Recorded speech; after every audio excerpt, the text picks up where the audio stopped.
خوف اور دہشت میں مبتلا قید لمحوں میں آپ سب کو خوش آمدید۔ میرے چینل کو لائک اور سبسکرائب کریں اور بیل آئیکن کو لازمی ہٹ کریں تاکہ میری آنے والی ویڈیوز آپ کو وقت پر مل سکیں۔ پہاڑی علاقے کی اونچی نیچی سڑکوں پر نہ جانے کب سے میں اپنی کار دوڑا رہا تھا جب اچانک میری نظر اس پر پڑی۔ وہ ایک نہایت حسین لڑکی تھی جو ندی کے کنارے ایک اونچے سے ٹیلے پر بیٹھی اپنی سوچوں میں گم دنیا و مافیا سے بے خبر تھی۔ نہ جانے اس لڑکی میں کیا بات تھی کہ میں نے نہ چاہتے ہوئے بھی اپنی گاڑی روک دی اور میرے قدم خود بخود اس کی جانب بڑھ گئے۔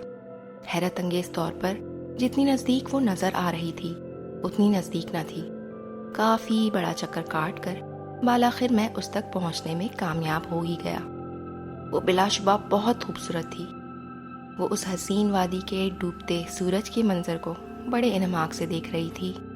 جیسے ہی اس نے میری موجودگی محسوس کی تو میری طرف متوجہ ہوتے ہوئے بولی، جی مسٹر، کیا بات ہے اور آپ مجھے ایسے ہونوکوں کی طرح کیوں گھور رہے ہیں؟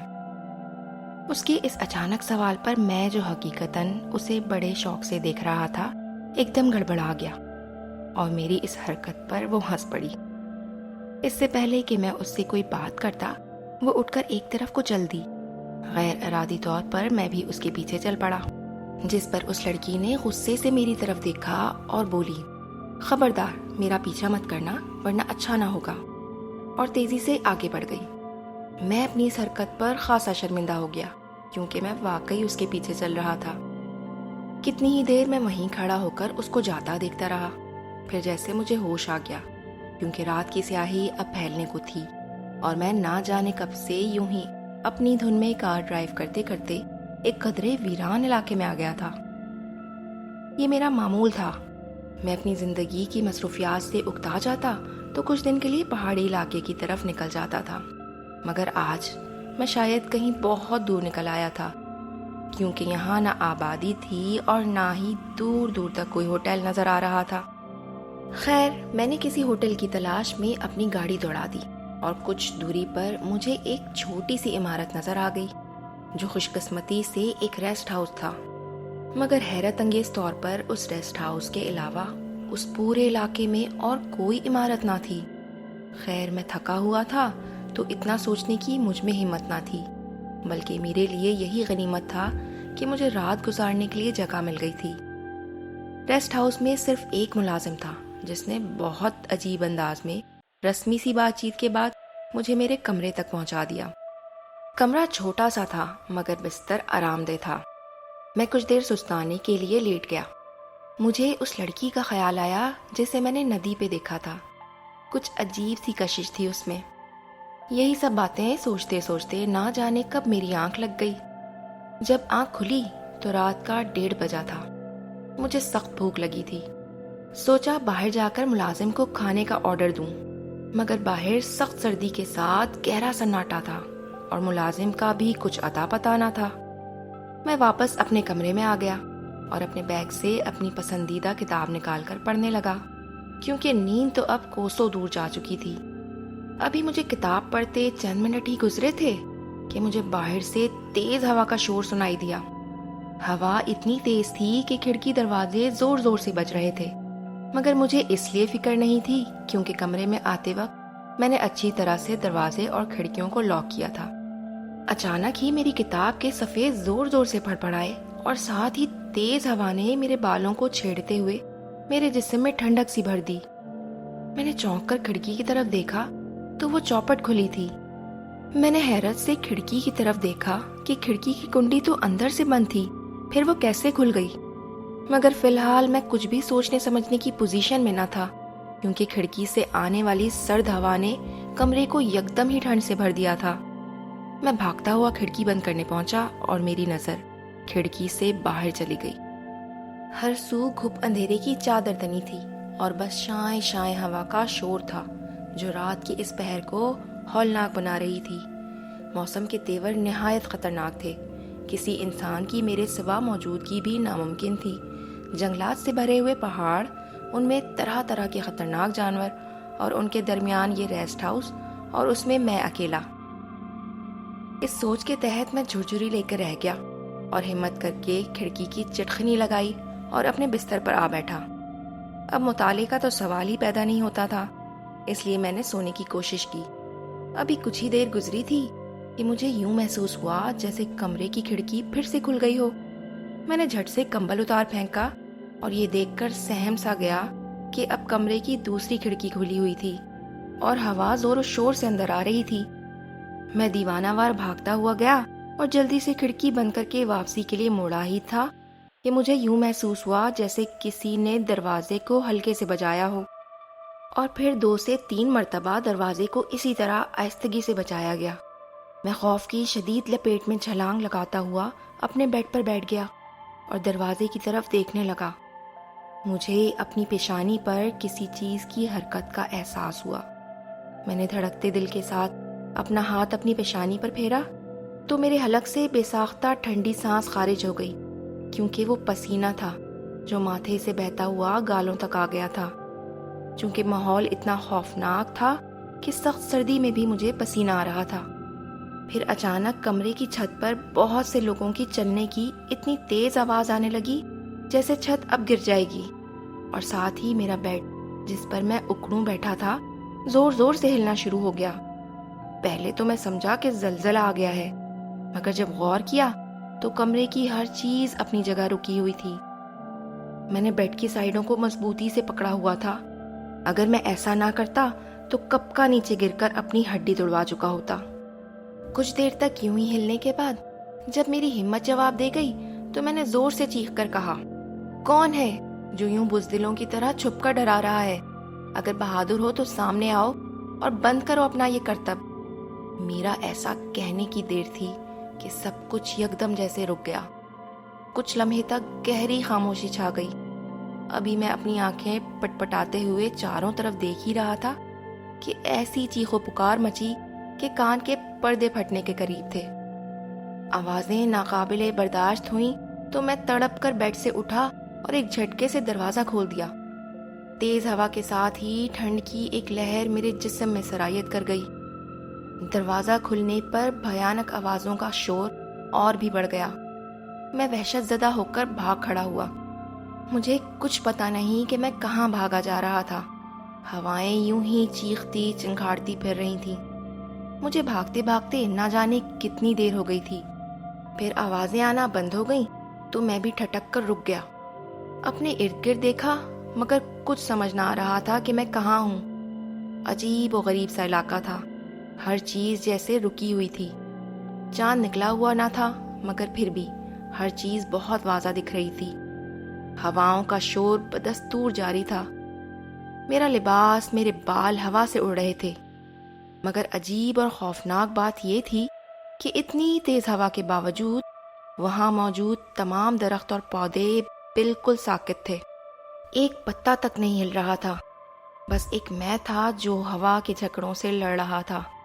میں تیز تیز چلنے کی بہت کوشش کرتا، مگر کوئی طاقت تھی جو مجھے پیچھے دھکیل رہی تھی۔ پراسرار سا ماحول عجب سی وحشت لیے ہوئے تھا۔ میں بھول چکا تھا کہ ریسٹ ہاؤس میں میرے ساتھ کیا واقعہ پیش آیا تھا۔ اس انوکھے طلسم لیے ماحول نے مجھے خوف سے دوچار کر رکھا تھا کہ اچانک میری نظر سامنے اٹھی اور میں ٹھٹک کر رہ گیا۔ وہ مردے نما انسان تھے جو نہ جانے کہاں سے نکل رہے تھے۔ ان کے سفید لباس اتنی تیز ہوا کے باوجود بھی ہل تک نہیں رہے تھے۔ میں دم بخود سا ہو کر انہیں تکے جا رہا تھا۔ ان کی تعداد بڑھتی ہی جا رہی تھی۔ عجیب پتھرائے ہوئے سے خوفناک چہروں والے وہ مردے نہ جانے کس سمت میں اور کیوں جا رہے تھے۔ وہ بہت بڑی تعداد میں تھے، مگر اس کے باوجود ماحول بالکل خاموش تھا۔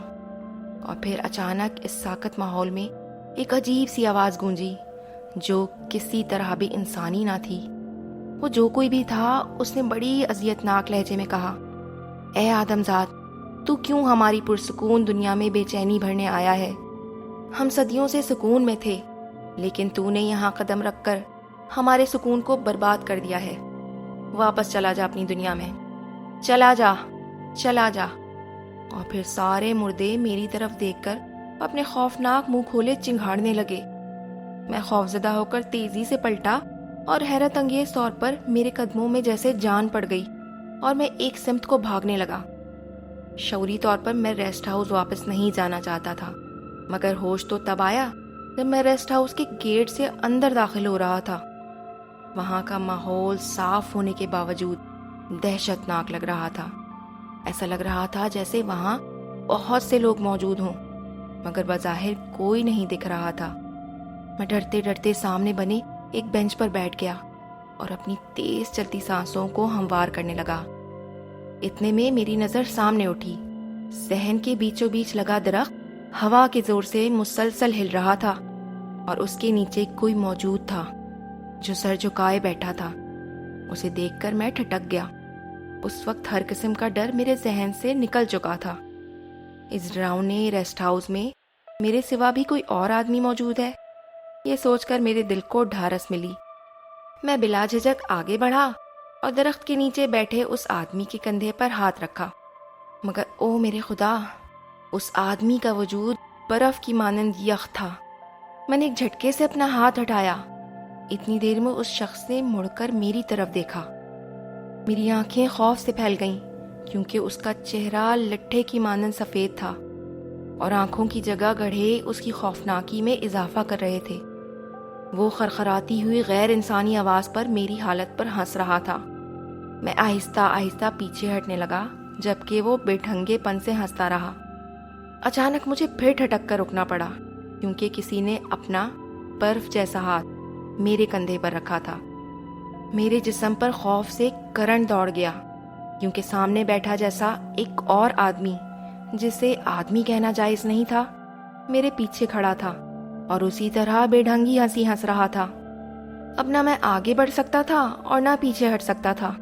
میرے آس پاس اسی طرح کی کئی مخلوق نمودار ہونا شروع ہو گئی تھی، جن کے ارادے خطرناک لگ رہے تھے۔ وہ میرے گرد گھیرا تنگ کرنے لگے تھے، اور میں موت کو اپنی طرف مسلسل بڑھتا دیکھ کر وہیں جمتا رہ گیا تھا۔ مجھے لگ رہا تھا جیسے آہستہ آہستہ میرے جسم سے روح نکل رہی ہو، جبکہ وہ سب زور زور سے کہہ لگا رہے تھے۔ میں نے خوف اور بے بسی سے اپنی آنکھیں زور سے بند کر لیں۔ کچھ ہی لمحے گزرے تھے کہ اچانک جیسے سب کچھ تھم سا گیا ہو۔ میری روح جیسے واپس میرے جسم میں آ گئی ہو، جسم سے سارا بوجھ ہٹ گیا ہو۔ میں نے آہستہ سے آنکھیں کھل کر سامنے دیکھا، اور میری آنکھیں پٹ سے کھل گئیں۔ وہ وہی لڑکی تھی جو شام میں مجھے ندی پہ ملی تھی، اور جس کی وجہ سے میں غلطی سے اس ویرانے اور غیر آباد علاقے میں آ گیا تھا۔ اس لڑکی کے چہرے پر ایسی وحشت برس رہی تھی کہ میں کانپ کر رہ گیا۔ اس کے نقوش تو وہی تھے، مگر ان میں کوئی زندگی محسوس نہیں ہو رہی تھی۔ بالکل سپاٹ اور سفید آنکھیں بھیانک انداز میں کھلی تھیں۔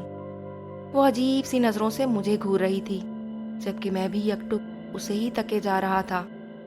مجھے سمجھ ہی نہیں آ رہا تھا کہ میں کیا کروں اور کیا کہوں۔ آخرکار اس چپ کو اس لڑکی نے ہی توڑا۔ اس کی خوبصورت آواز اب نہایت خوفناک اور کھردری ہو گئی تھی۔ اس نے کہا، تم خوش قسمت ہو جو آج یہاں سے بچ کر جاؤ گے، ورنہ ہمارے اس ریسٹ ہاؤس سے آج تک کوئی زندہ نہیں بچ سکا۔ اگر تم مجھے شام میں نہ ملے ہوتے تو اب تک تمہاری روح تمہارے جسم کا ساتھ چھوڑ کر ہماری ہی طرح بدرو بن جاتی، اور اس ریسٹ ہاؤس میں ہمیشہ کے لیے قید ہو جاتی۔ لیکن تم اس معاملے میں خوش قسمت ہو کہ میں وقت پر یہاں پہنچ گئی، اور مجھے تم پر ترس آ گیا، ورنہ اب تک تم مارے جا چکے ہوتے۔ یہ ساری بدروہیں جو تم دیکھ رہے ہو، یہ میرے حکم کی غلام ہے۔ یہ بھی کبھی تمہاری طرح انسان تھے، مگر انہیں اس ریسٹ ہاؤس میں آنے کی سزا ملی اور انہیں مار دیا گیا۔ میں نے کبھی کسی پر ترس نہیں کھایا، مگر مجھے تم پر نہ جانے کیوں ترس آ رہا ہے۔ اب تم یہاں سے جلدی چلے جاؤ، اس سے پہلے میں اپنا ارادہ بدل دوں اور تمہیں بھی مار دوں۔ اس نے انگلی کے اشارے سے مجھے دروازے سے باہر نکلنے کا اشارہ کیا، تو نہ جانے کہاں سے مجھ میں اتنی طاقت آ گئی کہ میں سر پٹ وہاں سے بھاگ کھڑا ہوا، اور نہ جانے کب تک بھاگتا ہی رہا۔ پھر میرے کانوں میں دور سے کہیں فجر کی اذانوں کی آواز آئی، تو میں آواز کی سمت کا تعین کرتے اسی طرف بھاگنے لگا، اور پھر ہوش سے بیگانہ ہو کر گر پڑا۔ جب مجھے ہوش آیا تو میں گاؤں کے چھوٹے سے ڈسپینسری میں زیر علاج تھا۔ مجھے پتا چلا کہ مقامی لوگ مجھے مسجد کے قریب سے بے ہوشی کی حالت میں یہاں لائے تھے۔ میں نے خدا کا لاکھ لاکھ شکر ادا کیا کہ اس نے مجھے نئی زندگی دی۔